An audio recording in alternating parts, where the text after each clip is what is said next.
Assalamualaikum warahmatullahi wabarakatuh. Masyarakat Kabupaten Siak yang saya sayangi, masyarakat Provinsi Riau, masyarakat Indonesia yang saya cintai. Saya berada sengaja di gate-nya Pelabuhan Industri Buton. Selamat datang Pelabuhan Tanjung Buton. Kemudian berikutnya ada conveyor, karena saya akan bicara betapa penting conveyor setelah ini. Bapak-bapak, ibu saya hormati. Video kayak sekali ini sangat penting dan harus ditonton oleh semua pihak yang berkepentingan terhadap negeri ini di seluruh Indonesia. Kita mengetahui sebelumnya bahwa hampir sebulan pelabuhan ini ambruk dan terhenti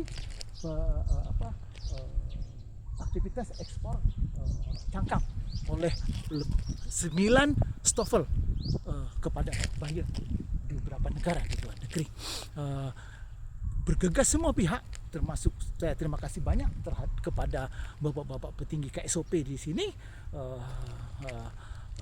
Mereka segera membuat surat pada tanggal 6 Januari. Kemudian tanggal 7, walaupun Departemen belum membalas surat itu, tetapi mereka sudah mendatangkan para konsultan, para ahli untuk mengkaji mengapa itu terjadi dan apa yang harus dilakukan. Mereka bekerja tanggal 7, 8, sampai 9. Kemudian baru tanggal 13 Januari secara resmi Departemen membuat surat, membalas surat KSOP atas masukan daripada konsultan yang datang sebelumnya. Alhamdulillah, bagi kami, bagi kita masyarakat sangat gembira akan isi surat ini yang ditandatangani oleh Bapak Direktur Kepelabuhan Muhammad Anto Yulianto. Jika Bapak Menteri mendengar video saya, Pak, kami masyarakat Kabupaten Siak, khususnya masyarakat Riau, mengucapkan terima kasih atas surat Bapak yang begitu peduli sebenarnya terhadap kepentingan masyarakat yang lebih dari 300 orang sekarang menganggur akibat tidak bergeraknya bisnis ini, dan 9 stopel, pengusaha stopel sudah hampir bersiap-siap untuk hengkang, setidaknya memindahkan cangkang mereka ke tempat lain, karena tidak mungkin cangkang mereka standby di sini sampai 2027, itu tidak mungkin. Mereka harus melakukan langkah-langkah. Kami berterima kasih karena isi surat Bapak sangat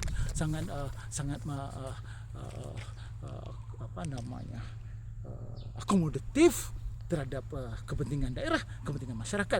Bapak Departemen yang membolehkan pelabuhan ini difungsikan walaupun jembatannya belum diperbaiki dengan beberapa syarat pelaksanaan.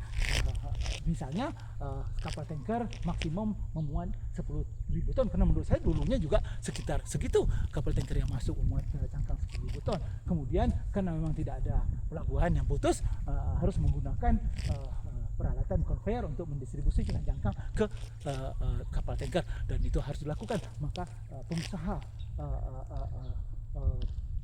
conveyor harus memastikan setiap saat conveyor ini berfungsi, mereka harus pastikan ini terus hidup. Apabila terjadi trouble, dalam waktu menit hitungannya harus bisa beroperasi, diperbaiki dan beroperasi kembali, karena menyangkut masa tinggal, masa sandarnya kapal tanker yang hitungan sewanya tidak sedikit.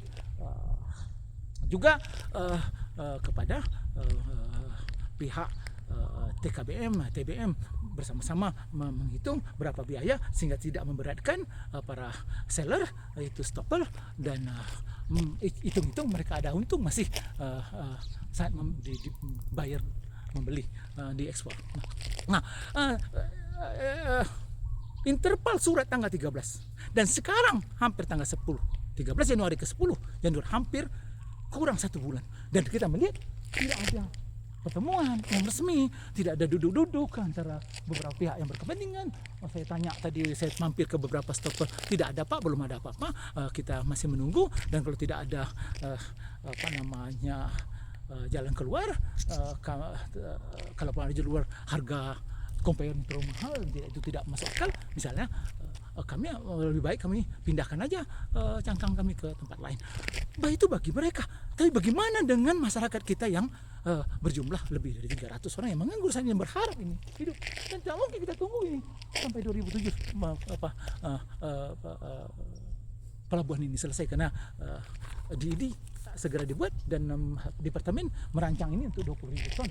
Maka dua kali anggaran 2026-2027 dengan sistem multi years, maka barang ini pelabuhannya akan selesai 2027. Kalau ini tidak bergerak, ya jadi sarang hantu lah.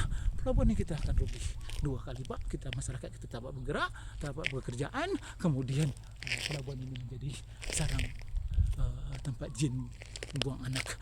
Malu kita Pak sebagai masyarakat. Maka saya, karena ini sudah lama, sepertinya tidak ada tanggapan, saya meminta peran daripada DPRD, komisi yang menangani masalah ini, kemudian pemerintah daerah, sarker-sarker yang menangani, segera berinisiatif duduk memanggil semua pihak, jadilah mediator, biar semuanya duduk, dapat win-win solution, stopper tidak dirugikan, buyer menunggu dan mereka berapa harga yang seperti biasa, masih untung seller, masyarakat bisa bekerja, TBM bisa bekerja, pengusaha conveyor pun jangan mengail di air keruh. Maksudnya mentang-mentang ini kita lagi susah, you matok harga tinggi, jangan. Ini kita bicara untuk kepentingan masyarakat. Conveyor juga jalan kan rugi juga, bagus jalan walaupun untungnya tipis.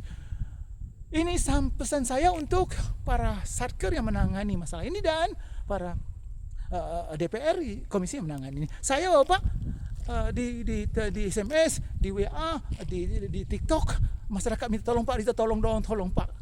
Dah lama betul kami nggak ada aktivitas kerja. Kebetulan teman saya ada di departemen. Saya bilang ada nggak tanggapan departemen? Ada Pak, di sini saya kirimkan suratnya lewat PDF. Subhanallah, saya dapat surat ini dari teman saya di departemen. Dan saya kaget, surat ini sudah tanggal 13 Januari, sekarang sudah hampir tanggal 10 Februari. Tidak ada gerakan. Maka inilah peran pemerintah daerah bersama DPRD. Menjembatani, memobilisasi supaya mereka duduk cepat, dapat memutuskan cepat. Pak, saya datang tadi Pak, lillahi ta'ala saya sewa mobil Pak. Beli minyak, Bapak apa kurangnya? Semua mobil Innova Zenik tipe P, minyak dibelikan, semua Pak fasilitas Bapak dapat dari masyarakat. Hal ini janganlah Bapak biarkan, berdosa Bapak. Demikian saya sampaikan, mohon perhatikan. Assalamualaikum warahmatullahi wabarakatuh.